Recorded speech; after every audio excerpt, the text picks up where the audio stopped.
Brought to you by Penguin.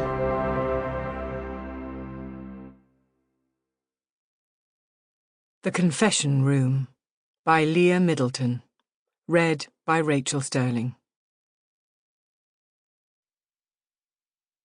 For my big sister and brother, Eva and Kyriako, thank you for a childhood bursting with happy memories and for a life of support, love and friendship.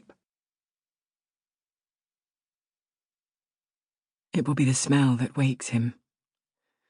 At first he was perfectly still, but now he is stirring. His nostrils are flaring. His reaction is fascinating to watch. Cautious sniffs transform into abrupt intakes of breath, and his eyes fly open, wide and childlike. Humans are all the same. All animals reacting in that same instinctive way to a stimulus. In this case, the realization that something is incredibly wrong. And something is very wrong. He is not in his bedroom, as he should be, but instead in a room made up of 4 cement walls, a grey ceiling, no windows, and the overpowering smell of bleach. He sits up and rocks forward. The room will be tossing violently back and forth, the after effects of falling unconscious without warning. He clamps his hand over his mouth. That will be the nausea. After a few minutes, his rapidly blinking eyes lift. He looks around, forcing himself to take in the strangeness of the situation. Why am I here? How did I get here? He brings his knees up towards his chest and... there it is. The moment of recognition I've been waiting for. He stares down at his leg, his mouth dropping open as his eyes take in the shining steel cuff wrapped around his ankle, attached to a chain, tethering him to the wall. "Hello?"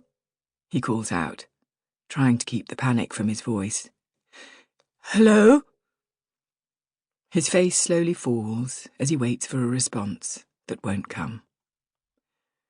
He won't even find comfort in the echo of his own voice. The room is too small for that. The walls and ceiling both too close. There is nothing but silence. He forces himself onto his knees and then groans as his body rights itself, chest heaving with the effort.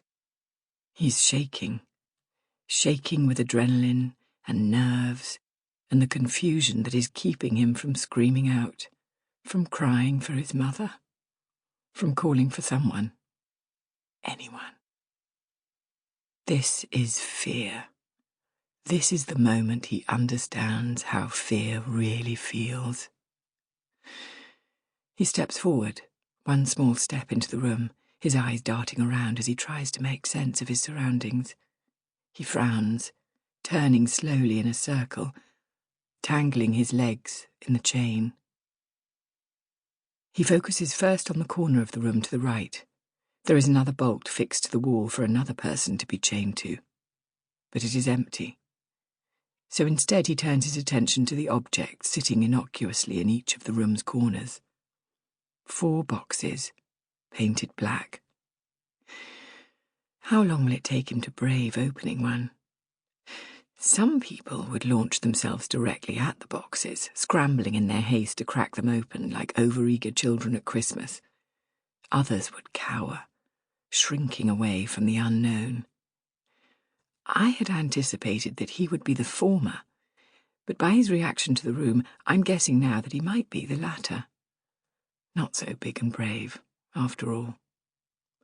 His eyes shift away from the closest box and look up to where a stop clock is hanging in the centre of the ceiling, its red digital figures ready to begin counting down.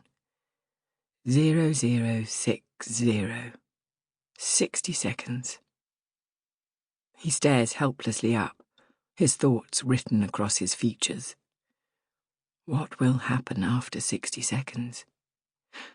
And when will the countdown begin? Sample complete. Ready to continue?